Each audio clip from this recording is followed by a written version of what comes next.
Buenas noches a todos. Es un gusto presentar a el ingeniero Freddy Cáceres Yabar, ingeniero civil por la Universidad San Antonio Abad del Cusco.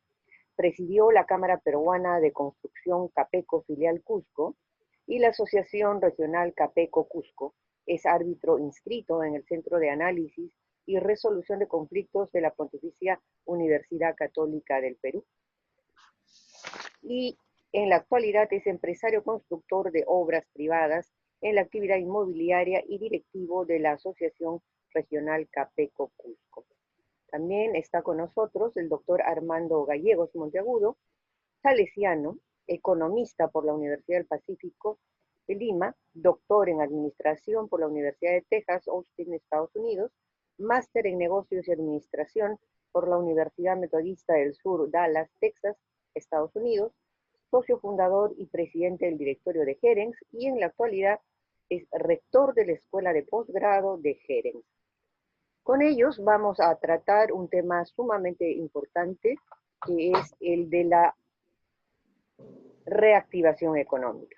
¿Cuál de los sectores, minería o construcción, son los que nos van a permitir salir de este gran problema económico que nos ha traído la pandemia? Le vamos a dar la palabra, en primer lugar, a el ingeniero Freddy Cáceres. Buenas noches. Buenas noches, Patricia. Buenas noches, Armando. Y gracias por la oportunidad de que la Cámara Peruana de la Construcción de Cusco pueda dar su punto de vista de todo este tema. Bueno, me parece que la pregunta del conversatorio no sería minería o construcción. Considero que no es la más adecuada, debido a que las dos actividades son diferentes y no son excluyentes. Es más, la actividad minera requiere de la actividad de la construcción para su desarrollo. El sector construcción es uno de los sectores más dinámicos de la economía, pues sus actividades involucran a otras industrias relacionadas. Es así que muchas veces se asocia el crecimiento del sector como el desarrollo de la economía de un país. El sector construcción participa aproximadamente con el 5.6 del índice de la producción nacional, siendo el quinto sector que contribuye más con la economía. A nivel nacional, en el año 2019, la región Cusco ocupaba el quinto lugar del PBI de la construcción, luego de Lima, Arequipa, Ica y Piura. Entonces, eso sería un poco la introducción de lo que muy bien, consideramos Armando, por favor. Sí, buenas noches, Pati, buenas noches, Freddy. Es un gran placer estar reunido esta noche para este conversatorio tan interesante. Coincido con Freddy en que en realidad hay sinergias entre la minería y la construcción. Ahora, creo que ayuda mucho ver los órdenes de magnitud. Si vemos el PBI regional, o sea, la producción en el Cusco, minería e hidrocarburos, es decir, minería y gas, que son parte del sector energía y minas, son dos palancas potentísimas para la actividad económica en la región Cusco, tanto para el corto como para el largo plazo. Con datos del INEI del 2020, podemos ver que en el PBI regional, o sea, el valor agregado bruto en la región Cusco, minería y gas hacen el 45% del PBI regional. Es decir, nuestra región es una región minero-gasífera, por encima de todo. El siguiente sector que le sigue es comercio y construcción. Dicho sea de paso, coinciden. 7% cada uno, el PBI regional. Freddy nos ha dado el dato del PBI nacional. En nuestra región, el PBI de la construcción es 7%. Curiosamente, el sector alojamiento y restaurantes, que en realidad el sector turismo, es 4%. Con esto quiero darles una, digamos, descripción del tamaño relativo de los sectores. El sector minería y gas es 10 veces más generador de producción que el petróleo y más o menos 6 veces más que el sector construcción. Por supuesto que se suman y que tienen sinergias, pero creo que es importante tener esta conexión.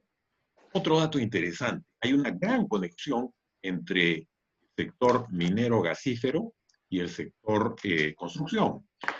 ¿Por qué? Porque, en primer lugar, un gran demandante de servicios de construcción es el sector minero. Cuando se inicia la construcción de un proyecto minero, tomemos el caso de Quellaveco en este momento, se contratan muchísimas empresas de construcción.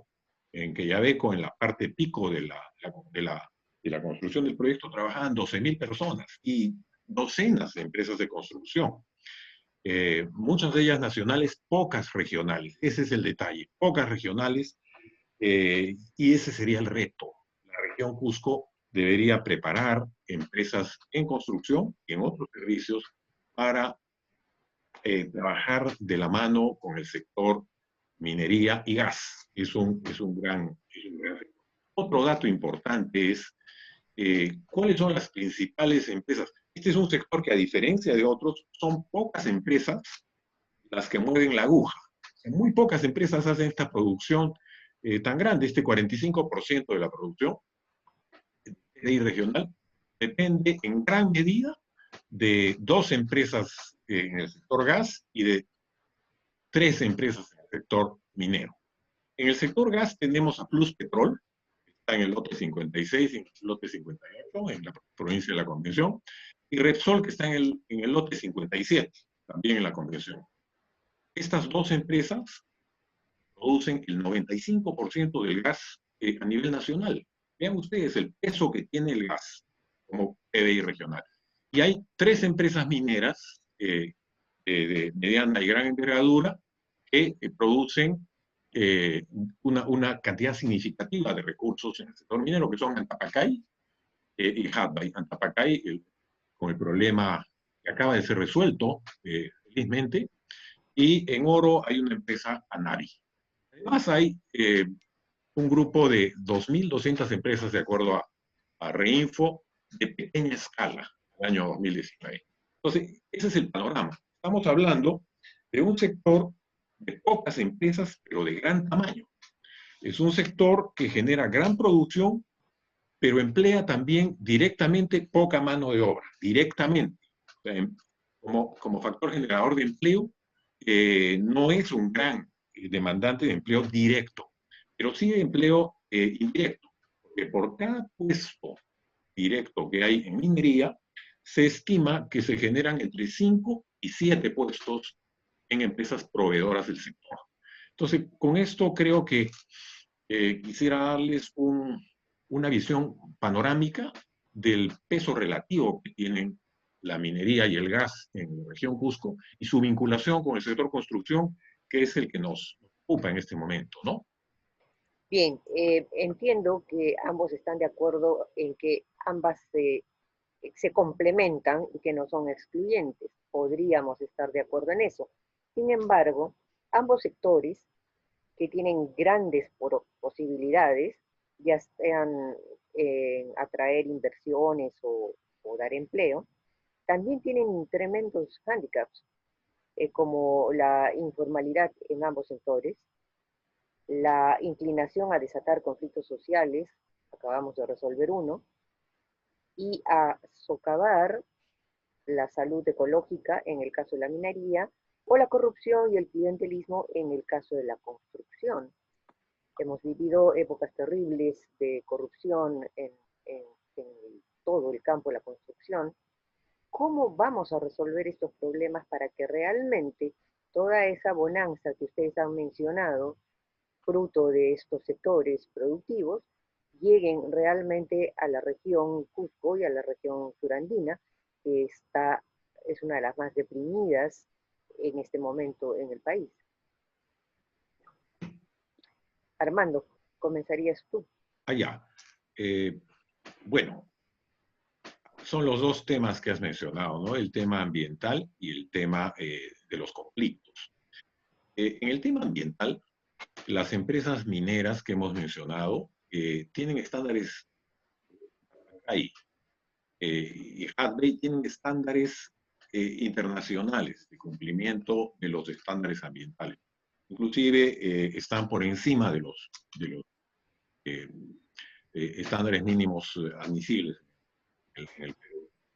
tienen tecnología avanzada, cumplen y exceden el comportamiento, el respeto ambiental, es parte de su cultura. Invierten mucho en tecnología, gestión de agua, en tecnología de manejo de relaves.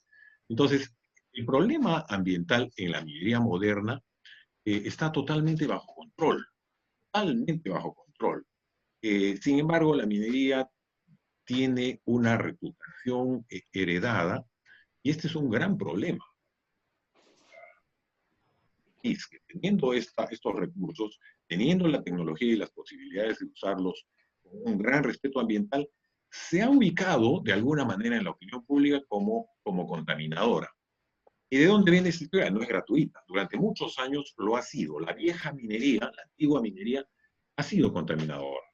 Porque los estándares también en esa época así lo permitían. Entonces, hay pasivos mineros, hay zonas donde ha habido mucho perjuicio al medio ambiente, pero hoy en día, la minería moderna, la que se hace vamos a decir, en Cerro Verde, la que se está trabajando en Las Bambas, la que se está trabajando en Antamina, la que se está trabajando en la minería moderna, es altamente respetuosa del medio ambiente. Ese es un mito, por ejemplo, un paradigma que mucha gente no lo conoce y otras personas no quieren conocer. Eso por el lado de la, digamos, del medio ambiente. El otro tema con el cual se asocia la minería es con la conflictividad. Y efectivamente, si uno mira las estadísticas de la Defensoría del Pueblo, la gran mayoría de los conflictos, no recuerdo el porcentaje, está asociado a los conflictos en el sector minero. Pero yo los invitaría a mirar las causas de esos conflictos. Yo diría que hay 3 causas principales. Primera causa, bueno, impactos causados por las minas que no han sido adecuadamente atendidos. Esos impactos deben ser resueltos, deben ser atendidos por las entidades reguladoras y lo hacen. Hacen multas, hacen inspecciones, hacen su trabajo. Y está bien que así sea porque queremos que las empresas cumplan con lo que tienen que hacer. Otros conflictos, la gran mayoría, son porque las comunidades no sienten los beneficios de la minería. Muchas veces no por falta de dinero, sino porque el Estado no tiene la capacidad para usar bien esos dineros para cerrar las brechas de educación, salud, conectividad e infraestructura. ¿Qué es lo que pasa? En el caso de Cusco, por ejemplo, quiero darles, bueno, después de ese detalle. Entonces, están los recursos y no le llegan a la gente. ¿Por qué? Porque el Estado no es un buen ejecutor, no ha logrado ser un buen ejecutor. Entonces, tenemos la paradoja de que alrededor de las minas sigue persistiendo altos niveles de desnutrición, altos niveles de analfabetismo, poca calidad de salud, bajos niveles de educación. ¿Por qué? No porque la minería sea mala, sino porque el Estado no tiene la capacidad de ejecutar proyectos de servicios públicos en esa zona. Esa es la segunda razón y muy fuerte. Y la tercera razón por la que surgen los conflictos es por razones ideológicas y políticas. Hay algunos grupos de personas que por razones, digamos, políticas logran y no creen en la minería, bajo ningún punto de vista, no creen en la minería. No puedes obligarlos a cambiar de opinión. Sin embargo, estas pocas personas, porque son poquísimas, tienen una gran efectividad en llegar a los medios y en generar desinformación y en generar conflictos. Entonces, las 3 causas de conflictos, 2 no son directamente manejables desde el sector minero, sino tienen que ser abordadas desde otro plano. Un segmento. ¿Qué plano sería, Armando? Plano político y plano comunicacional. Hay que informar mejor a la población. Plano institucional, hay que tener intervenciones del Estado más organizadas, más potentes. Es un problema muy serio. Entonces, y hay un segmento de la minería que es la minería de pequeña escala, que también yo la dividiría en 2 grupos. Un grupo de minería de pequeña escala muy loable, da mucho empleo, genera producción, en condiciones razonablemente ambientalmente razonables y socialmente también. Pero hay otro grupo que realmente es minería ilegal, que hace explotación de trabajo de menores, atenta contra la salud de la gente, contamina el medio ambiente. Esto lo vemos, por ejemplo, en zonas como Madre de Dios, ¿no? Un poquito con eso quisiera responder a los dos temas que tocas, conflictividad y el tema de estándares ambientales. Bien, Freddy, por favor. Correcto. En lo que respecta a la actividad de la construcción en la región, yo podría dividir en dos partes. Una es el sector público y otra es el sector privado. En el sector público, nosotros tenemos obras por contrata que se realizan con empresas regionales, nacionales y transnacionales. Entonces, ese sería un punto, y el otro sería las obras por contrata de las empresas locales y las obras por administración directa. Esos tres rubros son en el sector público. Y en el sector privado sería pues la actividad inmobiliaria, la informalidad en la que se desarrolla este sector y la pequeña empresa constructora de la región. En lo que respecta al sector público y las obras por contrata, nosotros tenemos que afirmar categóricamente que en la región Cusco no existe gran empresa ni mediana empresa. No existe. El gobierno regional, los gobiernos locales, provinciales, los municipios manejan importantes recursos que son los principales generadores de obras de infraestructura. Entonces, hasta el año 2016 nosotros teníamos la presencia de empresas constructoras de las más importantes del país, como son Grani Montero, que trabajaba la ampliación de la hidroeléctrica de Machu Picchu. También hicieron obras civiles en el proyecto minero Las Bambas. Teníamos, por ejemplo, COSAPI, que estaba haciendo la planta de tratamiento de las aguas servidas de la ciudad de Cusco, la carretera asfaltada Cusco-Quillabamba. Y también por esas temporadas estaban pues, las empresas transnacionales, como son Odebrecht, que hizo la vía de evitamiento para la ciudad de Cusco, con todos los problemas que conocemos de corrupción, el gasoducto subperuano, que también se ha quedado paralizado, y con unas inversiones muy importantes que se hizo en materiales y todo que está abandonado, ¿no? Y la empresa OAS, también brasileña, que estaba ejecutando el Hospital Antonio Lorena, que no tiene cuándo concluir. Han pasado ya muchas gestiones de gobiernos regionales y parece que ahora sí, con un convenio con Francia, se va a poder ejecutar esta obra. Entonces, en lo que se refiere a los gobiernos locales, al gobierno regional del Cusco, los proyectos en su mayoría son ejecutados por profesionales que son trabajadores de las mismas entidades, así como la ejecución de las obras. Entonces, esto significa de que se ejecuta por administración directa. No dan la participación a las empresas locales, ¿no?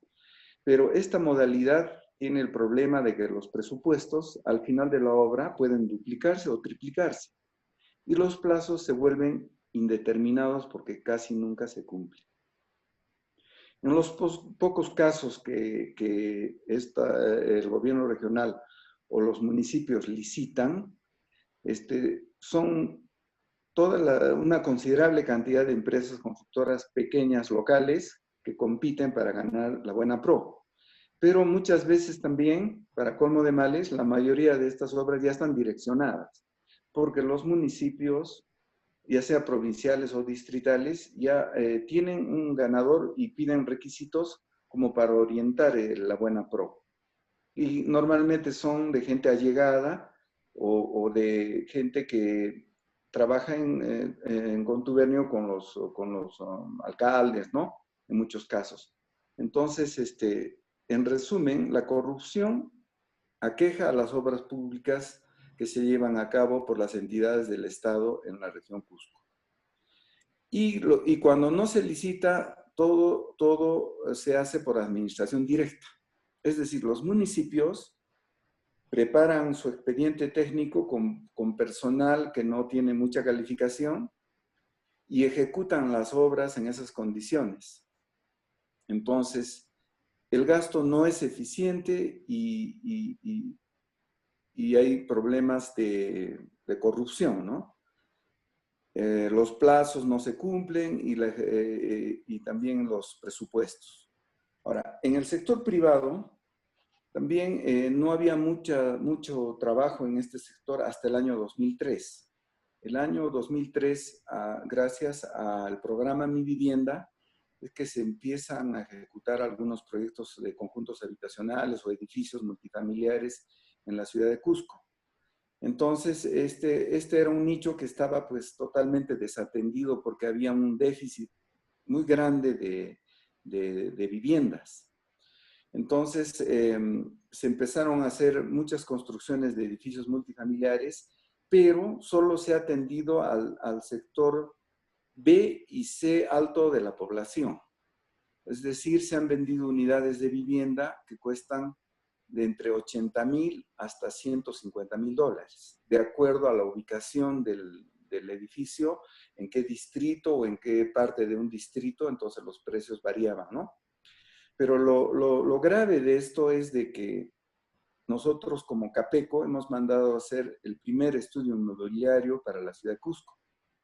Y este estudio arrojó un déficit de 23,500 unidades de vivienda que se necesitaban para el 2013.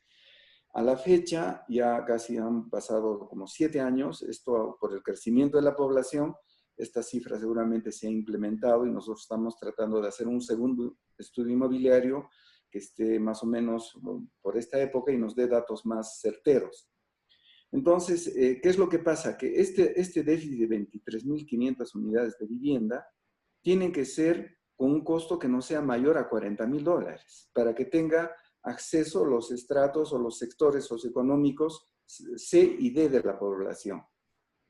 Estamos hablando de profesores, policías, empleados públicos, que es pues el sector que ha sido desatendido en todos estos años.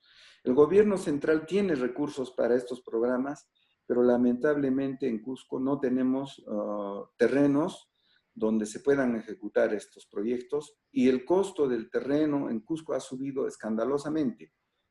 Si el año 2003 un terreno costaba, por ejemplo, en la urbanización magisterial, costaba 200 dólares el metro cuadrado, al año 2017 su precio se ha elevado a 3,000 dólares. O sea, pues 1,500%, ¿no? del costo. Entonces, esto también imposibilita que se puedan ejecutar más proyectos y el nicho de las personas de los sectores socioeconómicos B y C ya casi está agotado. Ahora, en lo que es contaminación, nosotros podemos decir que sí, lamentablemente en Cusco no hay una política para el tratamiento de los residuos sólidos que genera la construcción. Por ejemplo, uno quiere desarrollar un proyecto inmobiliario y lo primero que hace es comprar un terreno y a veces este terreno tiene una construcción de 2 pisos.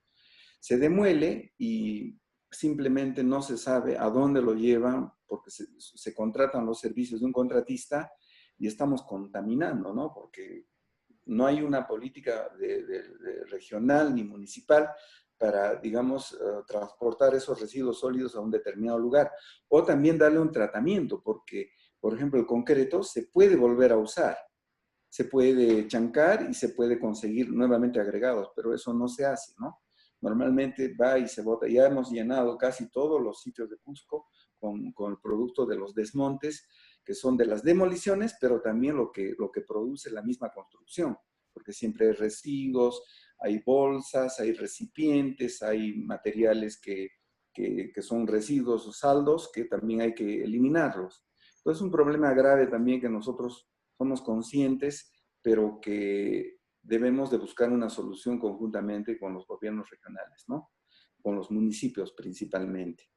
Entonces, ese es más o menos el tema de lo que sería la situación de la construcción en Cusco. Antes de pasar a la tercera pregunta, a mí me gustaría repreguntar sobre esta pregunta que es un poco amplia a ambos.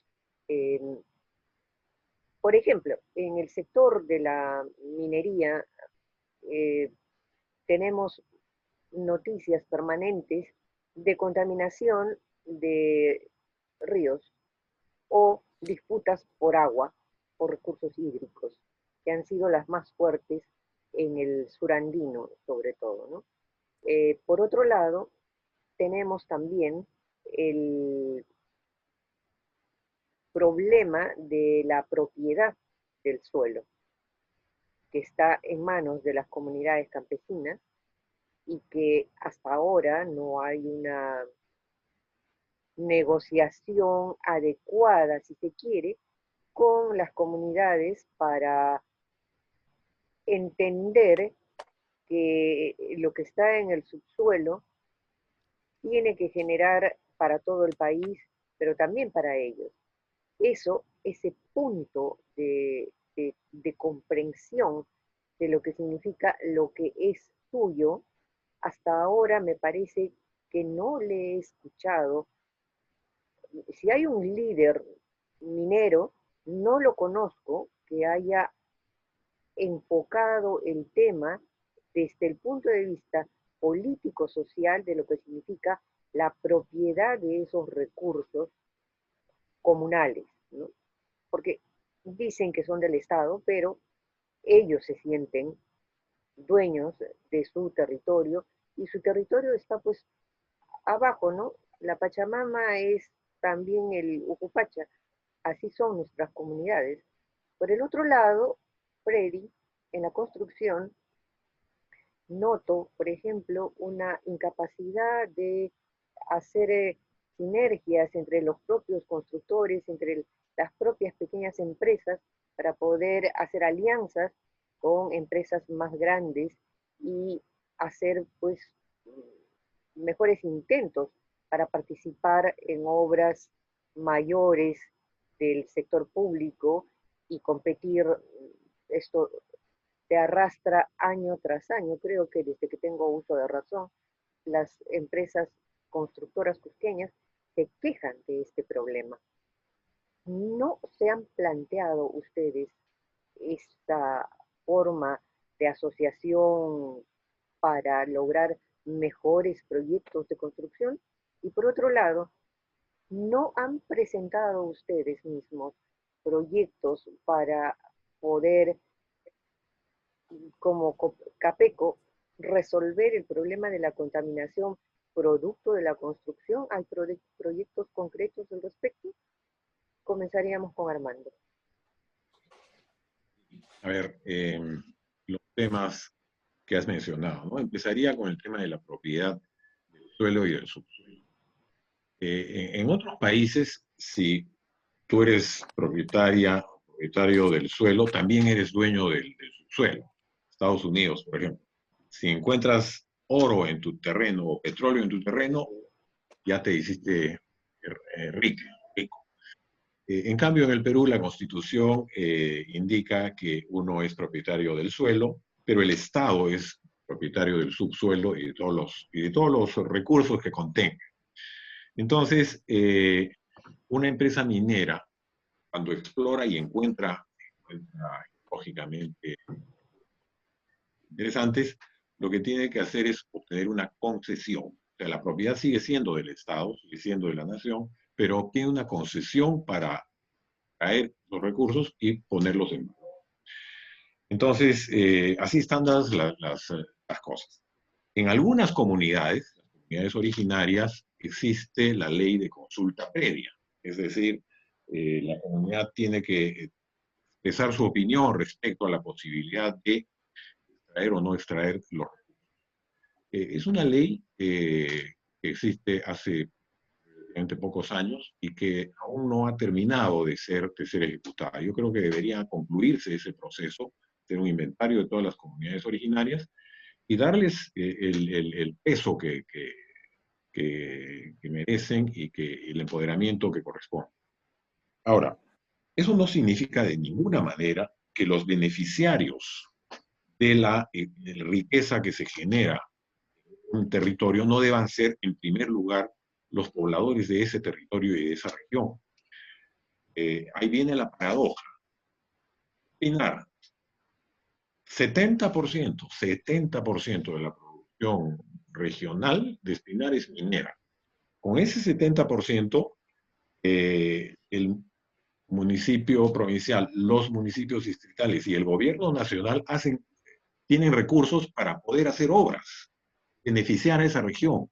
El canon está pensado de manera tal que los recursos van distrito, donde está ubicada la mina, a la provincia y a la región. También van a la universidad. Y más van a la provincia donde está ubicada, el lugar donde está ubicada la mina. El problema es que esos recursos no se utilizan o se utilizan mal, se utilizan con corrupción. Tengo un dato muy ilustrativo sobre este tema en la región Cusco. Datos que acaban de salir en la plataforma de información del Ministerio de Energía y Minas, cubren desde el año 2012 hasta julio del 2020. Información más actualizada no vamos a encontrar. ¿Qué se ha hecho con el canon, el sobrecanon y las regalías? 11.328 millones de soles han ido a la región Cusco. Con esos 11.000 millones de soles se han financiado 5.931 proyectos. Quiero decir que hay una gran conexión entre minería y gas y construcción. Gran conexión, gran potencial de conexión. Y deberíamos pensar en cómo mejorar la calidad de esa conexión y de esa interrelación. Entonces, vean ustedes, si los recursos están allí, los gobiernos locales los tienen, los provinciales y los regionales los tienen. Además, el gobierno nacional hace obras de envergadura nacional con esos mismos recursos. Entonces, vuelvo al tema anterior, es un tema de gestión pública de esos recursos. No se hace adecuadamente. Entonces, dada la envergadura que tiene este sector en la región, los líderes regionales deberían prestar mucho más atención a la estructura económica que tiene nuestra región y instalar, por ejemplo, un instituto de gas y minería en el Cusco, que esté pensando en el largo plazo, esté desarrollando estrategias regionales para que más beneficio de esos recursos quede en la región. Deberíamos estar trabajando activamente, por ejemplo, en estrategias para que se desarrollen empresas de construcción, de servicios, de asesoría, de consultoría, que estén pensando en prestar servicios a la minería y también otros servicios a los recursos, a los proyectos, a estos 5.900 proyectos que se han generado en la región Cusco con los recursos del canon. Y acá estoy hablando solamente del canon y sobre canon. Imagínense qué otros proyectos más pueden haber. Y estos son solo proyectos del sector público, sin hablar de los del sector privado, que también son importantes. En el Cusco, cuando se construye una empresa minera, por ejemplo, en la región Cusco, en las regiones cercanas como Apurímac, tiene una inmensa oportunidad de crecimiento en el sector minero, porque tiene mucho más recursos mineros que Cusco, inclusive. Entonces ahí hay trabajo para generar una región integrada entre Apurímac y Cusco, si es que nos organizamos adecuadamente, si pensamos en el largo plazo, si empezamos a formar a la gente, si empezamos a construir, a formar las empresas y a fortalecer las empresas regionales que puedan beneficiarse de esos proyectos. Porque cuando empieza el proyecto, ya el tren está en marcha y podemos perder el tren. Es lo que pasa, lo que ha pasado en varios proyectos mineros. Llegan a la región, necesitan construir algo. Idealmente quisieran contratar gente de la zona y empresas de la zona. No hay. Entonces vienen empresas de otras regiones, que son las que finalmente hacen las obras. En otras regiones, por ejemplo en Moquegua, ha ocurrido parcialmente esto, pero ya se están preparando para la siguiente experiencia. Se ha aprendido, hay un aprendizaje regional. como se ha dado en Australia, se ha dado en Canadá, se ha dado en varias regiones mineras, en Sudáfrica, donde las empresas ya varios años antes empiezan a prepararse con recursos, con especialidades que van a requerir las empresas. Hay portafolios, hay estudios anticipados de necesidades de servicios y de empleos y de obras, con las cuales la región se puede preparar. Eso no se da en el Cusco. Hay facultades, por ejemplo, de minería o de geología o de metalurgia, pero totalmente desconectados de los proyectos. Tan es así digamos, en el Cusco pocas veces se piensa en el largo plazo de estos sectores y cómo se podría beneficiar a la región de manera más sostenible de estos recursos, ¿no?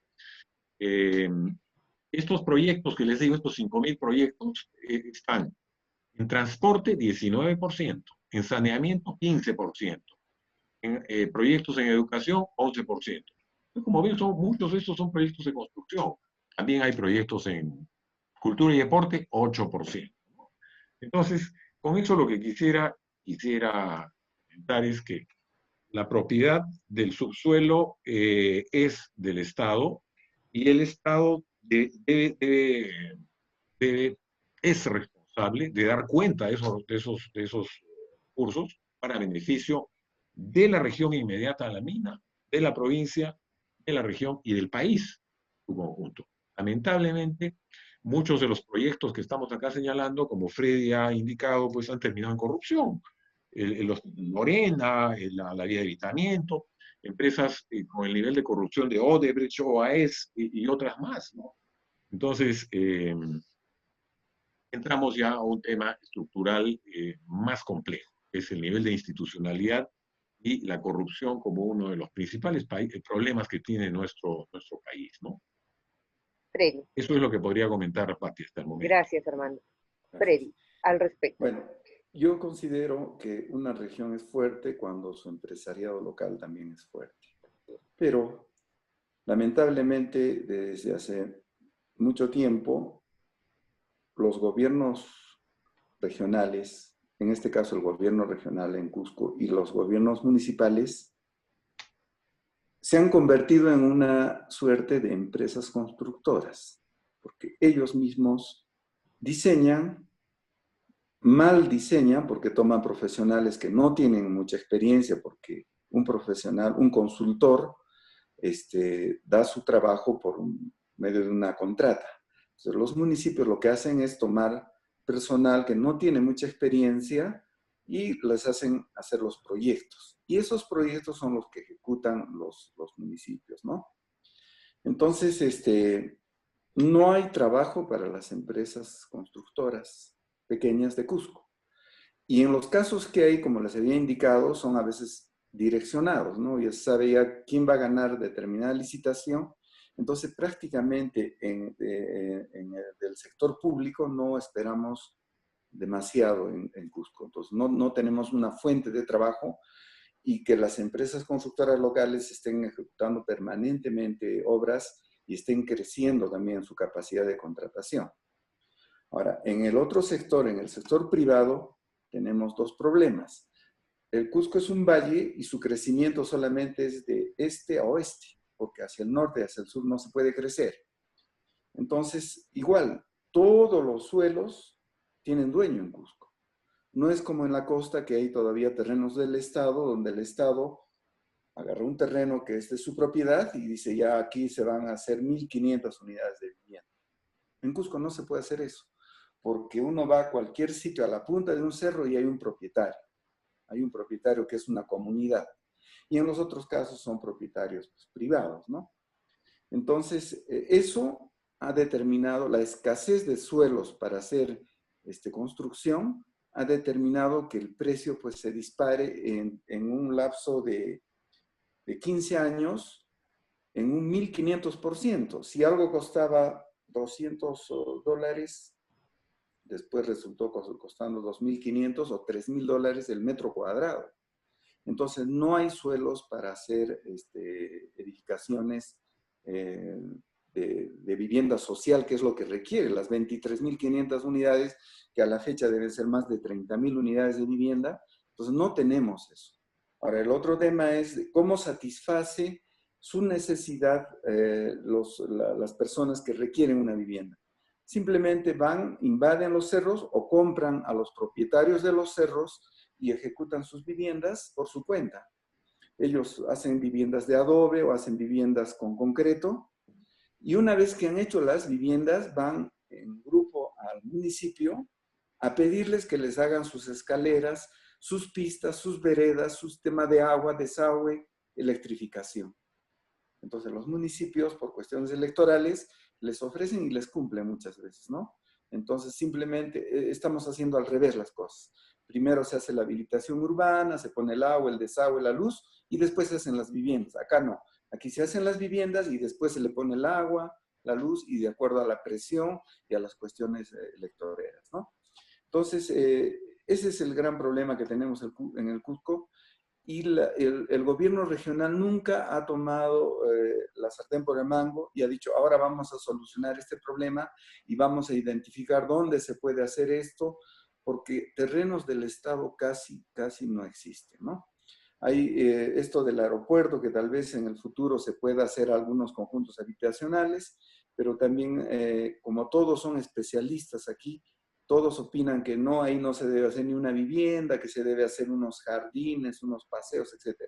Eso tiene que ser producto de una planificación y en la que participen todos los sectores involucrados, no solamente la idea de algunas personas que dicen, no, ahí no vamos a hacer ninguna vivienda, porque es un terreno muy importante cuando se haga el aeropuerto, que también ahora está paralizado, ¿no? En este momento este aeropuerto sigue funcionando y no sabemos por cuántos años más va a ocurrir esto. Y en lo que es el tema de la contaminación, nosotros somos conscientes que contaminamos, pero tenemos que tener una política pues regional y ver dónde se deben de depositar todos estos desechos de la construcción, o si es que se puede también reciclar. Simplemente ahora lo que se está haciendo, se está botando donde se puede, ¿no? Hay terrenos que están por debajo del nivel de una pista, entonces el mismo propietario dice, tráigame desmonte, y la gente, las unidades que brindan el servicio de transporte de desmonte, simplemente botan donde se les ocurre o donde pueden, ¿no? Y es una vergüenza porque cuando uno llega al Cusco, ya sea de Arequipa o llega de Lima por la parte de Poroy, inmensas cantidades de basura acumuladas en la pista. Eso es una cosa, pero imperdonable, que tienen que poner coto el gobierno regional y los gobiernos locales. No puede ser de que la gente vote donde quiera, haga lo que quiera, y realmente da vergüenza los ingresos de la ciudad de Cusco por ambos lados, ya sea por el este o por el oeste. Eso sería lo que puedo acotar. Entiendo por lo que ambos han explicado, el problema es gestión, liderazgo y decisiones políticas, básicamente. Lamentablemente no hemos tenido suerte con los gobiernos que nos han tocado, eh, y creo que es un problema que va más allá del empresariado, o si el empresariado está dispuesto también a intervenir de una manera más proactiva en la formación. Armando lo mencionaba, un instituto que estudie, que dé lineamientos para el uso del buen recurso y del producto de ese recurso. Y por otro lado, en el caso de la construcción, tenemos una universidad que ha dado muy buenos ingenieros en el Cusco, que dio una gran muestra de trabajo después del terremoto del 50. ¿Qué está pasando con esa universidad? ¿Qué está pasando con el Colegio de Ingenieros de Cusco? ¿Qué capacidad tienen de intervenir en las decisiones políticas de la ciudad? o en las decisiones que corresponden al uso de los recursos que vienen del canon para hacer obras, por ejemplo, de viviendas sociales, incluso con compra de terrenos, porque hay un déficit en viviendas sociales, obviamente. ¿Qué han pensado con respecto al rol que debe tener los sectores dentro de las decisiones políticas y del liderazgo que deben tener para un mejor uso de los recursos? Armando. Sí, un tema muy, muy importante, creo yo, ¿no? Es un problema de gestión, de liderazgo, de decisiones, pero también de construir una visión compartida de largo plazo. En otras regiones mineras se ha construido una visión minera de largo plazo, y en algunas regiones que son como el caso de Cusco, mineras y de hidrocarburos, una visión conjunta minero gasífera, que nos dé una mirada de largo plazo, una visión de cómo debería contribuir a la región Cusco este tema. Digamos, este gran recurso, 45% del producto regional. De hecho, sea de paso, el Cusco tiene está en el tercer puesto en generación de PBI a nivel nacional. Primero está Lima, segundo Arequipa y el tercero es Cusco. ¿Gracias a qué? Gracias a la minería y el gas. Retiramos el gas y la minería de la producción de Cusco y se va al puesto 17.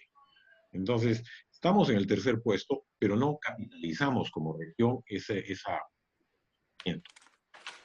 Ya existe una visión nacional de la minería al 2030 que nos podría servir como marca, pero necesitamos, pienso yo, generar una visión de la minería y el gas en la región Cusco de largo plazo.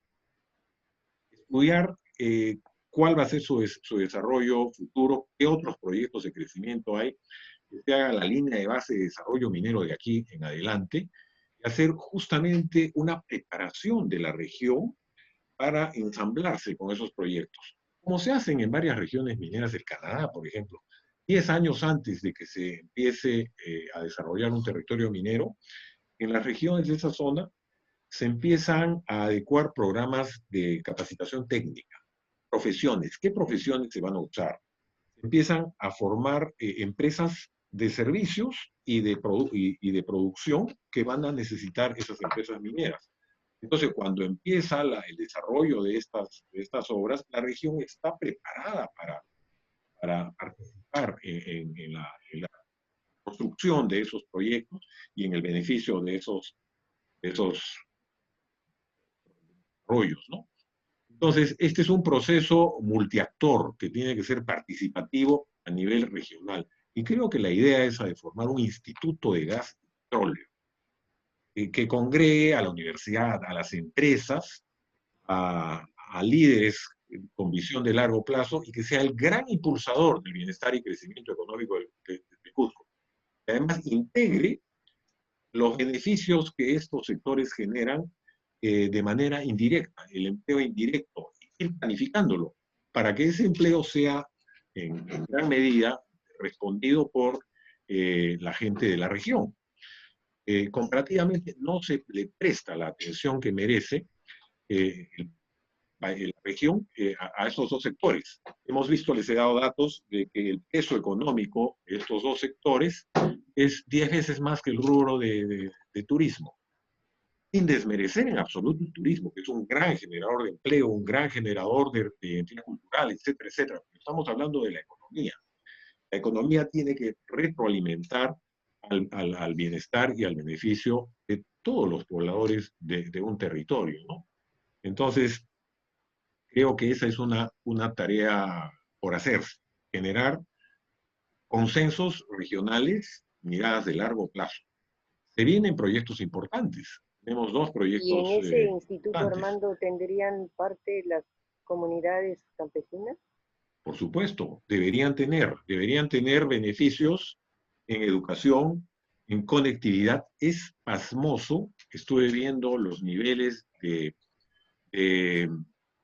digamos, desconexión a Internet en niveles de acceso a telefonía celular, etcétera, etcétera, el Cusco está en una situación muy baja en estos temas de informática. Y eso afecta tremendamente a las poblaciones campesinas, a las poblaciones rurales, que mediante ese canal podrían conectarse. ¿De dónde salen esos recursos? Es responsabilidad del Estado. Los recursos están allí. No hay visión. Los recursos se usan mal o se usan corruptamente. Existe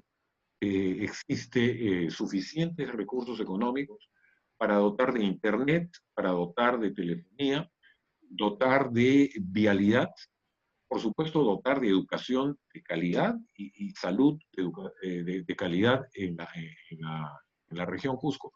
Cuando uno mira los índices de competitividad regional, el Cusco está en el puesto 11, nivel global, pero en una serie de cosas vinculadas, en una serie de variables vinculadas a las poblaciones rurales, está en los puestos 18, 20, y en algunos puestos está aún más abajo en lo que es competitividad regional. En PDI está en el puesto 3. En densidad de transporte aéreo. Y amén de la selva, ¿no? De la zona selvática cusqueña. Exactamente, exactamente. Estamos en un nivel muy bajo, por ejemplo, de alfabetismo. En anemia estamos muy mal. En analfabetismo estamos en el puesto 20. En el tema de colegios sin acceso a Internet, estamos muy abajo. Acceso a Internet fijo, puesto 18. Todo esto se podría atender si nos organizamos para usar bien los recursos que ya tiene la región. O sea, 11.000 millones de soles en los últimos 8 si años. las autoridades del gobierno regional, los gobiernos locales, sean distritales o provinciales, usaran el canon adecuadamente. A eso te refieres. Exactamente, pero ya no nos quedemos solo con las autoridades, ya es la ciudadanía la que tiene que imponerse. Tenemos que organizarnos como ciudadanos, como gremios profesionales, la gente de la universidad, los estudiantes. No vamos a esperar pues que las autoridades hagan todo, no tienen la capacidad, lamentablemente. Freddy. Bien, ya creo que estamos entrando a las partes donde nosotros podemos recomendar algunas cosas desde nuestra visión, ¿no? Como constructores.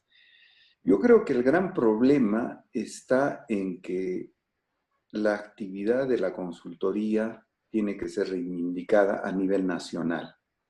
Es decir, cualquier proyecto, por muy pequeño que sea o uno grande, tiene que ser diseñado, proyectado por consultores que tengan la experiencia para cada caso, porque cada obra civil tiene una especialidad. Por ejemplo, hacer un hospital no es lo mismo que hacer una carretera, no es lo mismo que hacer una edificación, etcétera, ¿no? Entonces, mientras que no se reivindique esta actividad, vamos a tener todos estos problemas. Por ejemplo, cuando se dio en contrata la vía de evitamiento, se le dio a Odebrecht para que haga el proyecto y haga la ejecución. Entonces, como era una obra con corrupción, ellos hacían su proyecto y el presupuesto variaba cada mes, porque sacaban más adicionales y andaban cambiando las partidas, etc. Entonces, simplemente para lucrar. Pero si esta obra, un consultor nacional o internacional ejecutaba todo el estudio y hacía un presupuesto, hubiéramos tenido más o menos una idea de cuánto era el costo. Y sobre ese presupuesto y ese costo que lo hace un consultor calificado, no debía de variar 10% arriba o 10% abajo el costo real de la obra. Pero cuando le dan a una empresa para que haga el proyecto y ejecute, ocurre pues lo que ha ocurrido, de que la obra se llegó a duplicar o triplicar al final. Es lo mismo que ocurre con las obras que ejecutan los municipios o el gobierno regional.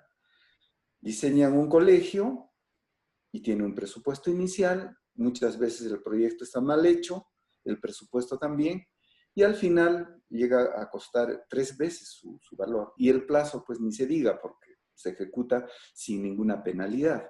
En cambio, si lo ejecuta una empresa privada, tiene un tiempo para ejecutar, y si se demora, tiene multas. Y Perdona que también, te corte un sí, minuto, Freddy, sí, simplemente para hacer un clic entre lo que dice Armando y lo que tú estás explicando. O sea, la plata que sale de los recursos mineros, de los canos mineros, se lo ha llevado Odebrecht o esas empresas corruptas sin que nadie diga nada, limpiamente, vía construcciones. A eso te estás refiriendo. por supuesto. Entonces, de lo que se trata es cómo podemos combatir esa corrupción que se da cuando uno es juez y parte y ejecuta el proyecto y también ejecuta la obra.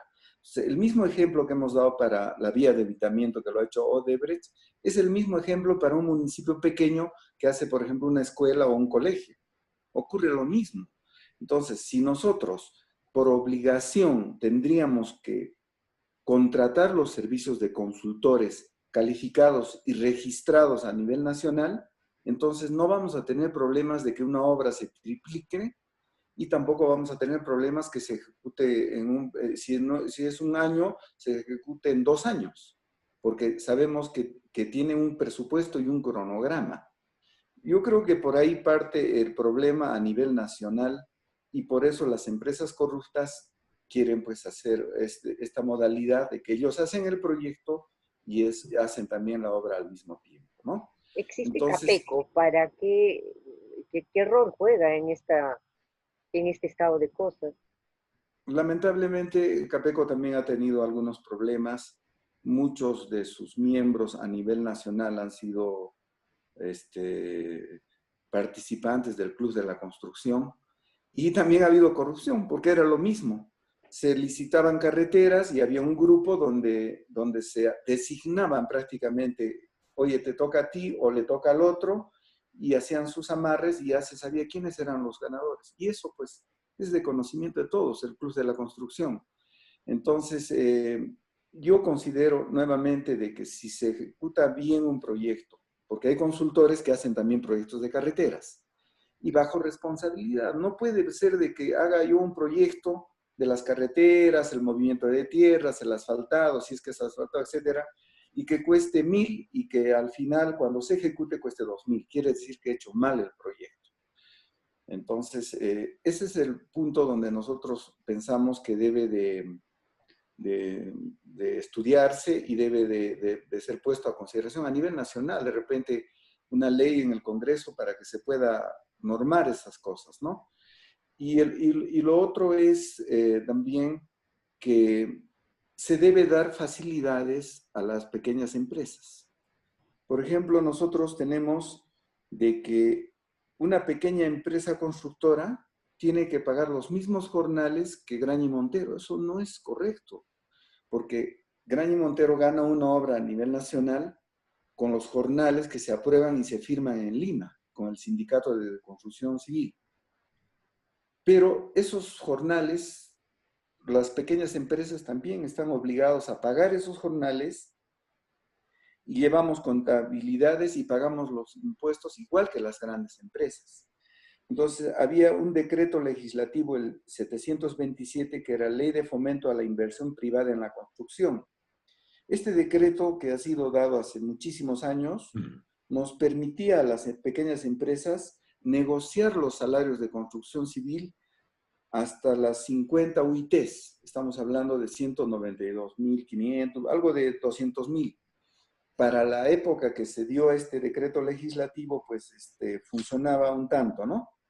Pero después las cosas han cambiado, porque hay la ley 28015, que es ley de promoción y formalización de la micro y pequeña empresa, que considera pequeña empresa a aquella empresa que tiene de 1 hasta 100 trabajadores y sus ventas anuales son 1.700 UITs. Entonces, nosotros como pequeñas empresas quisiéramos acogernos a esto, pero no, a las empresas constructoras nos tratan como si fuéramos la empresa constructora, la gran empresa o la mediana empresa constructora, ¿no?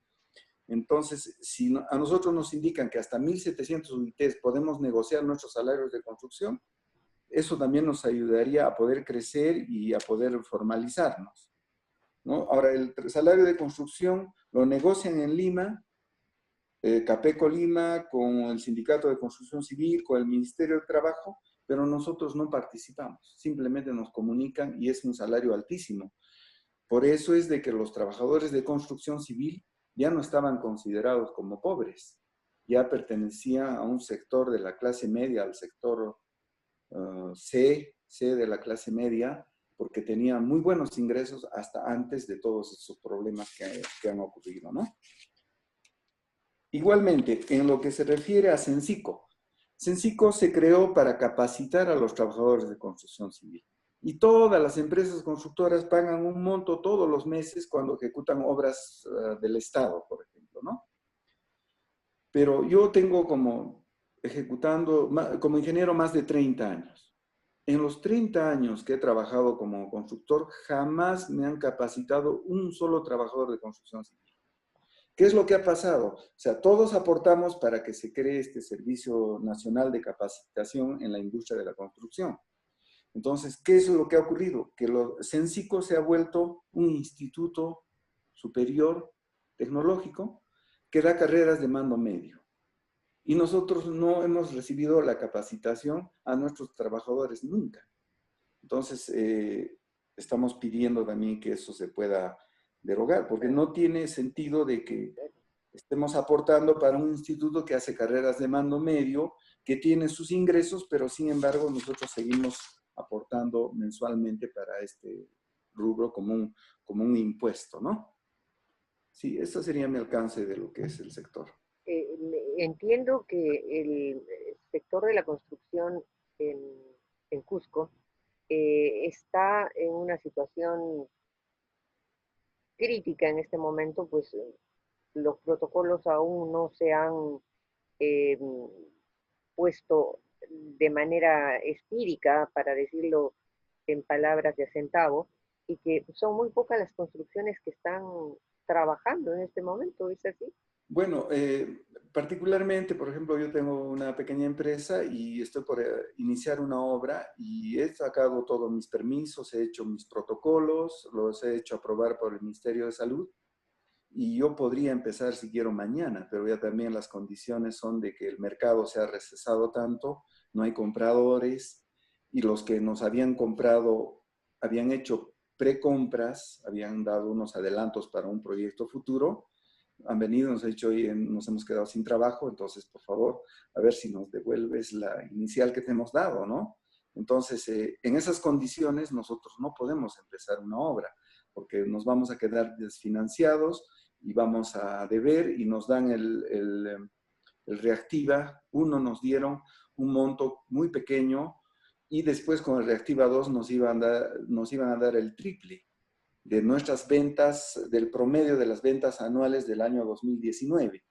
Pero lamentablemente los más beneficiados han sido las grandes empresas, todo el mundo ha recibido su Reactiva, inclusive empresas que no requerían, pero a las pequeñas empresas no las han tenido. Yo creo que el sector que más mal la está pasando en estos momentos en Cusco es el sector turismo, que conlleva también a lo que son pues, los hospedajes y los restaurantes, porque ahorita no hay turistas. Uno va a la Plaza de Armas y realmente es increíble.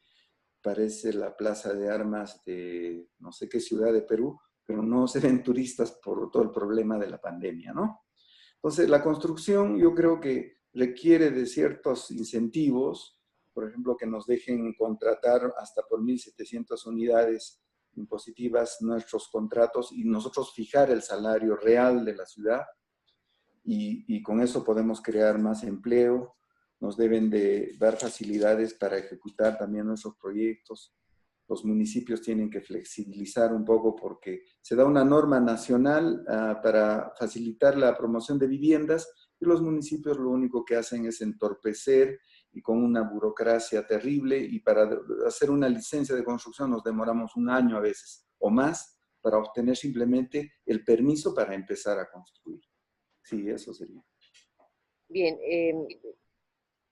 yo creo que ¿cuánto tiempo tendremos para que la vacuna llegue y comience a caminar el país al ritmo que debería trabajar? ¿Un año? año y medio quizás. Es el tiempo que podemos tener para impulsar todas estas cosas. Antes de pasar a la última pregunta, Armando, Freddy, ¿ustedes creen que, por ejemplo, en el caso del instituto, que pueda proveer ideas y encaminar una hoja de ruta que estaba tan de moda hace unos años atrás, o en la construcción o en la minería, ese instituto de la minería, pues se pueda hacer en este tiempo, en un año, año y medio, para poder hacer efectivo esos recursos del PBI para que pasen a la construcción, para que pasen a la educación, para que pasen al sector de telecomunicaciones? ¿Es posible? Y Freddy, ¿es posible que se consigan los decretos o leyes que tú requieres o que solicitas para que se agilice la construcción y se vea una mejor dinámica económica para este sector? Armando, por favor. Sí, yo pienso que pensar en el largo plazo es indispensable. Y una de las razones por las que estamos, digamos, refugiados en varios frentes es porque no hacemos planeamiento, no trabajamos organizadamente. Entonces, yo creo que construir una visión de desarrollo de largo plazo para la región es algo urgente, algo importante.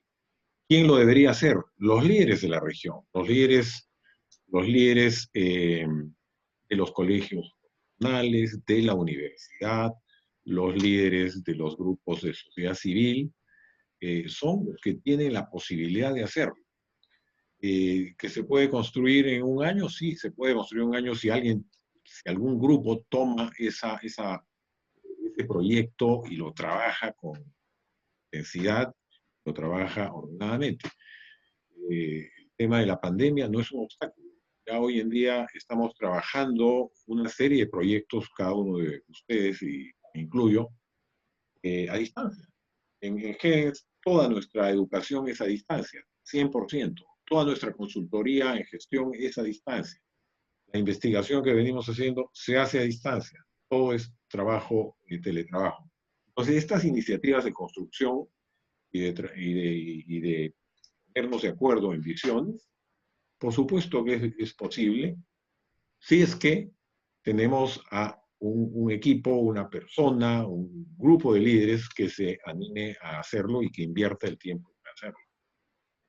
Y algo muy, muy importante. Otras regiones lo están haciendo. En Arequipa está emergiendo esta visión. La UNSA, por ejemplo, ha hecho alianzas estratégicas con la Colorado School of Mines, está poniendo un centro de investigación tecnológica, está centrándose también mucho en el recurso minero, porque en Arequipa la minería también es un sector importante. Moquegua está haciendo esto, está construyendo la visión de Moquegua al año 2030.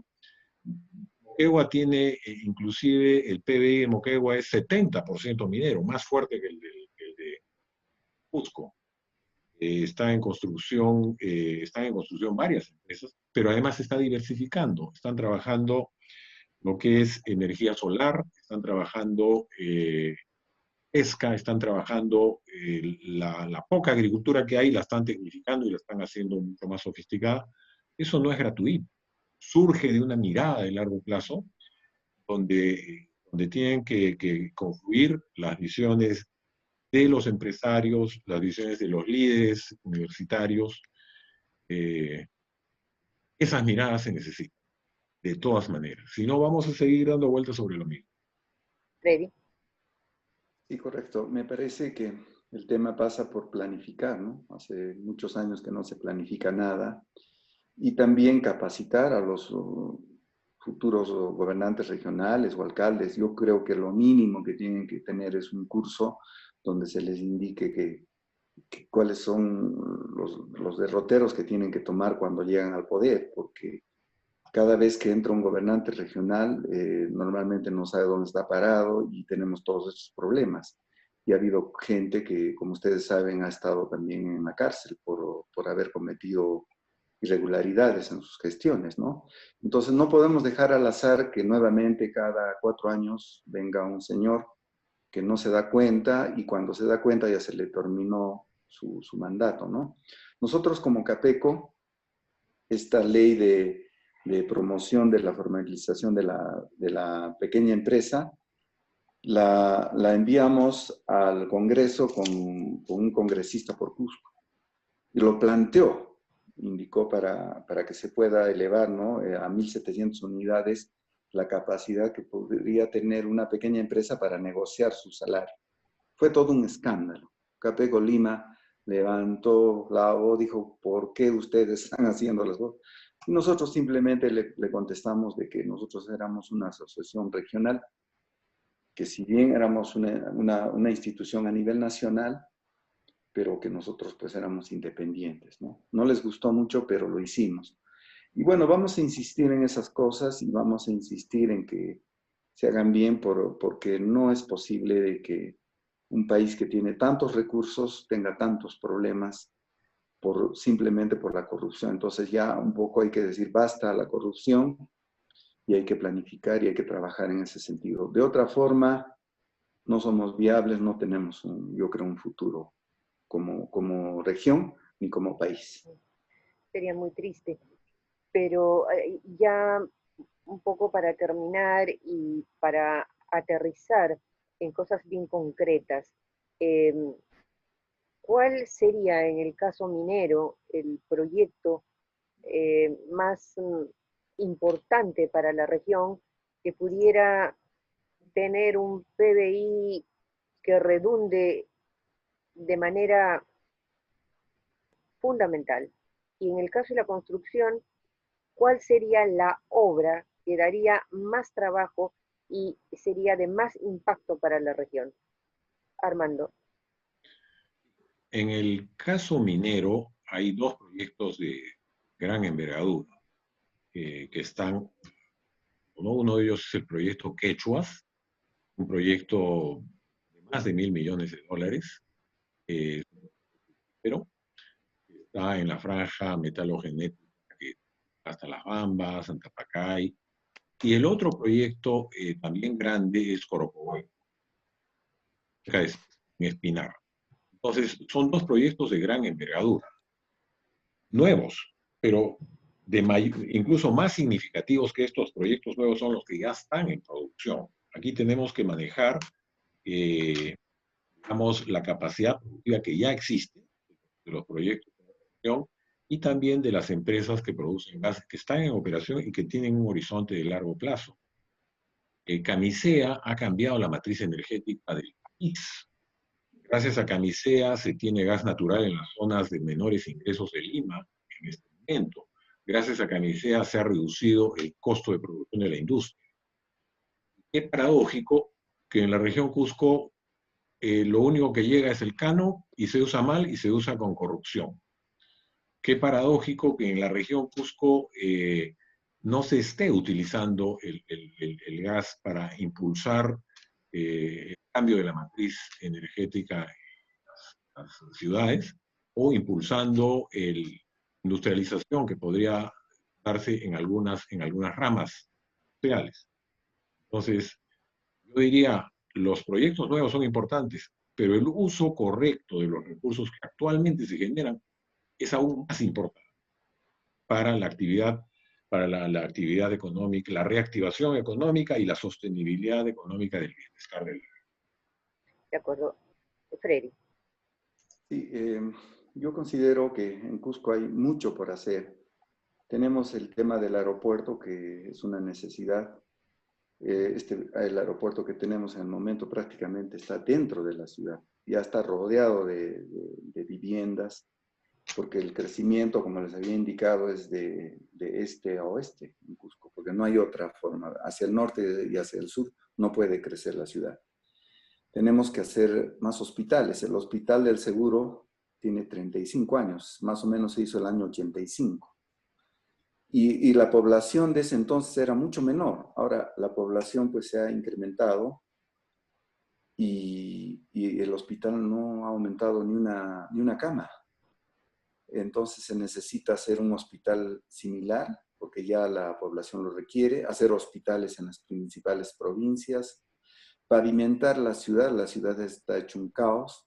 Ha habido un programa de Mejora tu Barrio del gobierno central para que se puedan repavimentar todas las pistas que ya tienen pues más de 30, 40 años de uso, que se encuentran deterioradas. Y lamentablemente el gobierno municipal de Cusco, de la municipalidad provincial, ha usado, pero solamente un monto nada más para, por ejemplo, repavimentar la urbanización Magisterio, 2 calles de la urbanización Magisterio, primera etapa. Y han dejado de que se lleven a otros lugares esos fondos, cuando se pudo haber repavimentado más urbanizaciones antiguas que ya están con sus pistas colapsadas, ¿no? Entonces, tenemos que hacer más colegios, están que se caen los colegios en provincias porque son construcciones de adobe que no garantizan absolutamente nada.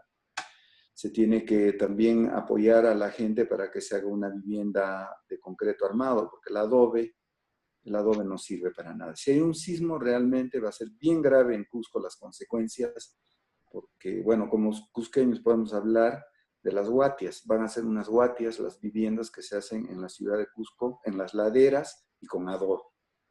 Entonces, es gravísimo todo eso, pero no se toma en cuenta, ¿no? O sea, hay un montón de cosas por hacer, pero tenemos que luchar primero con la corrupción que hay a nivel nacional. Ya lo habíamos dicho antes, los últimos 4 presidentes con graves problemas de corrupción. Y si la cabeza está mal, lo demás también se supone que está mal porque el mal ejemplo cunde, ¿no? Entonces tenemos que luchar por eso y trabajemos por el Cusco, las personas que todavía nos hemos quedado, porque la mayoría de la clase media cusqueña se ha ido a Lima y de Lima es la salida hacia el exterior. Entonces ese es también un problema, una migración constante y más bien viene la gente del campo y son los que están ocupando todo el cinturón de la ciudad. Sí, hay mucho por hacer. Sí, coincido con Freddy que hay mucho por hacer. Armando también nos dice que no hay que perder tiempo, que sí se podría hacer. Creo que ha sido una conversación que nos deja mucha tarea, mucho en qué pensar y sobre todo esperanza, porque recursos hay. Lo que necesitamos es cambiar de mentalidad, hacer un poco más y poner de parte de nosotros para poder hacer alianzas, hacer sinergias y sacar adelante la región del Cusco porque realmente lo necesita con suma urgencia. Agradezco a los dos haber estado esta noche explicándonos todos los bemoles y bonanzas que tiene este momento Cusco en ambos sectores. Muy buenas noches, Armando. Muy buenas noches, Freddy.